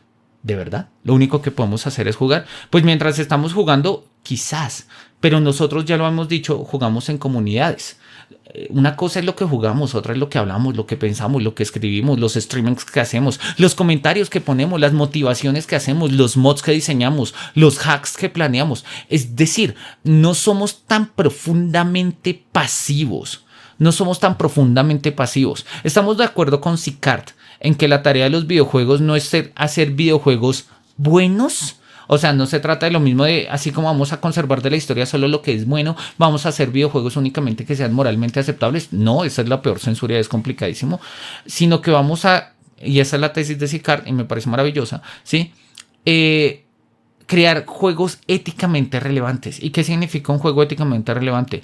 Es un juego que obliga al jugador a enfrentar dilemas éticos, o sea, donde realmente hay un ejercicio reflexivo. Hay muchos videojuegos que lo incluyen, de buena o mala manera, pero no importa. Hay videojuegos donde de una u otra forma se plantean dilemas éticos. Y oye, eso es lo que Sicart desde el 2009 ha llamado juegos éticamente relevantes, ¿sí? Este texto ya lleva más de 14 años. Ya vamos en el 2023. Eso quiere decir que hay unas cuantas generaciones de consola de por medio y una cantidad de juegos que han pasado digamos, durante todo este tiempo. Cierto, pero la premisa está ahí. Nos pregunta Gosha, ¿qué implicaciones puede haber si el desarrollo de la inteligencia artificial avanza hasta el punto de que los NPC pueden simular muy bien la conciencia del humano? ¿O sería igual el impacto en matarlos que los actuales NPC que no tienen un feedback más allá de un grito? Esa es una pregunta inquietante. Hay un texto, se me olvida, déjenme ver si casualidad lo encuentro así tan rápido y a la mano. Sí.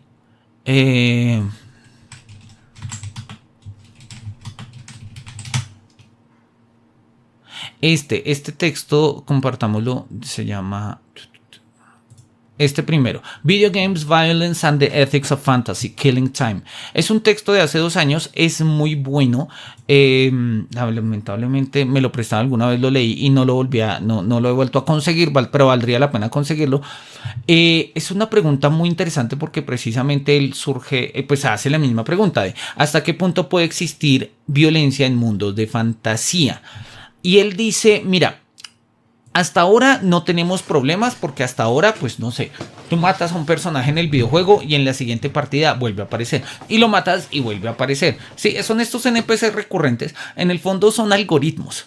Pero, ¿qué pasaría si, incluso así si fuera un único algoritmo, ni siquiera hablemos de conciencia? ¿Sí? ¿Qué pasaría si tú mataras un algoritmo y ese algoritmo no volviera a aparecer nunca? Pues no sé, tipo No Man's Sky, que es un ejercicio procedural y puede crear no sé cuántos miles de millones de combinaciones procedurales. Pero supongamos que, no sé, Plan Estrella de la Muerte, destruimos un planeta. Ese planeta que era único deja de existir y deja de existir para siempre en el mundo de juego. O sea, no estamos matando algo orgánico, pero realmente le estamos dando fin a algo que no puede volver a pasar. Uno de los elementos fundamentales de la reflexión ética en el contexto de los videojuegos tiene que ver precisamente con la repetibilidad de la muerte del NPC. O sea, nosotros podemos matar a, no sé, estoy jugando cualquiera, Call of Duty, o sea, los cubanos van a aparecer siempre en la misma parte, los vietnamitas van a aparecer siempre en la misma parte. Entonces yo puedo diseñar distintas estrategias porque sé en dónde van a aparecer. Le puedo aumentar el nivel de dificultad porque al final de cuentas no son individuos, son algoritmos, son formas de representación del juego en donde se presenta a través de diseño y mecánicas, inteligencia artificial y demás. Pero si no sé, a través de inteligencia artificial se generase una individualidad en cada uno de ellos, ¿sí? Podríamos nosotros asumir que al acabarlo y garantizar su no repetición, ¿sí? No habría un problema ahí de asesinato, pues no asesinato de algo humano, pero pues estamos acabando una forma de vida, así sea digital. O sea, eso nos pone a nosotros en otras perspectivas. El texto del profesor Elías Rey no lo va a tocar, pero ese tema sí lo trabaja este libro en particular, el de Video Games, Violence and the Ethics of Fantasy, Killing Time. Te lo recomendaría, Gosha, si algún día lo puedes leer. Y, oye, valdría la pena algún día hacer un seminario también sobre él. Bien, vamos a mirar, nos quedan 2-3 páginas que quiero repasar antes de que él termine, y tiene que ver con lo siguiente. Entonces él dice... repito, la idea de que los jugadores estamos condenados a la banalidad del mal en el videojuego, tal como lo dice Sicar, es cierta, es muy lúcida y es muy pertinente, pero es una perspectiva miope, porque olvida que los jugadores tenemos agenciamiento, o sea, que los jugadores podemos hacer algo. Quizás no en el mundo de juego, en el mundo de juego pues nos toca jugar. A veces podemos hacer otras cosas, pero la mayoría de las veces podemos jugar. Pero por fuera del mundo de juego podemos analizar, estudiar, comentar, criticar, hacer videos, hacer podcasts, establecer revistas, hacer fanfictions, etcétera. O sea, hay muchísima más actividad de la que simple y llanamente lo pensamos en estos términos, ¿no? Entonces, en ese sentido, ¿sí? El placer del videojuego violento podría ser una especie de equilibrio, ¿no? O sea, juego un videojuego violento que me da placer, entonces mato incluso civiles. ¿Eso está mal? Sí, yo sé que está horrible, pero estoy matando civiles. Pero sí, puedo establecer un equilibrio entre esa dinámica, algo que a mí me gusta, que en este caso es el placer de jugar, así sea una mecánica profundamente turbia, y la posibilidad de crear ejercicios y reflexiones éticas, ¿sí? Precisamente en las comunidades de juego. Es un poco como lo que nosotros estamos mostrando. Y él lo dice ahí, Mortensen hace ver cómo las experiencias de los jugadores no son simplemente resultados de la estructura de juego. O sea, no porque todos juguemos un juego, jugamos el mismo juego. Los sentidos que se van generando en el juego dependen precisamente del juego que nosotros jugamos. Todos podemos jugar Call of Duty Cold War, pero de una u otra manera jugamos diferentes juegos porque nuestra forma de vincularnos con el juego es diferente, porque estamos relacionándonos y creando sentidos distintos. Entonces las experiencias que tenemos del juego no son simplemente resultados de la estructura del juego. Por eso es que nos encanta ver a los streamers, ¿sí? Entonces vemos un streaming y vemos a alguien, puede ser bueno o malo, pero por su forma de juego, por lo que dice, por lo que comenta, por la manera en que, no sé, interactúa con las cosas, encontramos estilos de juego. Otros sentidos, una creación de mundo completamente diferente a la que nosotros seríamos capaces de hacer, ¿no? Por ello, y en este sentido, y esto es lo que le interesa y esto es a donde quería llegar, ¿sí? Precisamente, él insiste en que los jugadores son plenamente capaces de jugar con contenido problemático. Esa idea de, no, es que hay que evitar que las personas jueguen juegos violentos, no, o sea, somos capaces de jugar juegos violentos siempre y cuando no nos sustraigamos al ejercicio ético o al ejercicio del juicio ético, que es el problema de la banalidad del mal. Y por ello él va a hablar acá precisamente de la falacia de la inmersión. La falacia de la inmersión es el supuesto de que la inmersión borra la distinción entre el juego y la realidad. Entonces estoy tan metido en el juego que lo que vivo en el juego se vuelve real. Y él dice, no es cierto, la propuesta de esta investigación es otra. Lo que buscamos analizar es desde el videojuego, ¿sí? Y desde una perspectiva ontológica no dualista, es comprender una continuidad ontológica entre el mundo del videojuego y el jugador. Esto quiere decir que para que exista realmente juego, tanto el jugador como el juego se deben comprender como inseparables. ¿Qué significa eso? Que el juicio moral, ¿sí? No el contenido del juicio moral, sino el juicio moral no depende de que yo esté jugando un videojuego o esté en el mundo real. sino se trata precisamente de tener criterios de moralidad, ¿sí? Y tener criterios de moralidad no se trata de tener a alguien que me diga esto es lo bueno y esto es lo malo, porque eso es precisamente la banalidad del mal. Si a mí me dicen que lo bueno es matar judíos, entonces hago lo que hizo Eichmann. Si a mí me dicen que lo bueno es matar civiles, así sea un videojuego, hago lo que hizo Eichmann, que es hacer todo lo contrario a hacer lo que hace Eichmann. Pues pensar éticamente. Y esa es la invitación a la que pues nos metemos precisamente con este texto. Bien, vamos a terminar ahí. El capítulo termina con una pequeña referencia sobre las investigaciones de videojuegos en Colombia. No es muy larga y voy a aprovecharla precisamente para arrancar la próxima sesión de ahí. Son 3-4 páginas, ¿sí? Y ya en la próxima sesión estaremos trabajando el capítulo 2, de la ontología dualista a la ontología relacional. ¿Listo? Entonces pues vamos a dejarlo de una vez ahí puesto. Vamos a arrancar con la investigación de videojuegos en Colombia. Haremos una rápida revisión. Compartiremos un par de noticias que han salido en estos días a propósito del tema. Y pues nos veremos en 8 días para seguir charlando sobre ello, ¿no? Entonces, acá desde nuestros campos de batalla en medio de una Cuba que está siendo el refugio de terroristas rusos, y el terrorista Perseo, me despido en esta sesión del Seminario de Filosofía de Videojuegos de ustedes. Espero que tengan una feliz semana. Nos vemos el próximo martes. Que los cielos nos miren con su beneplácito.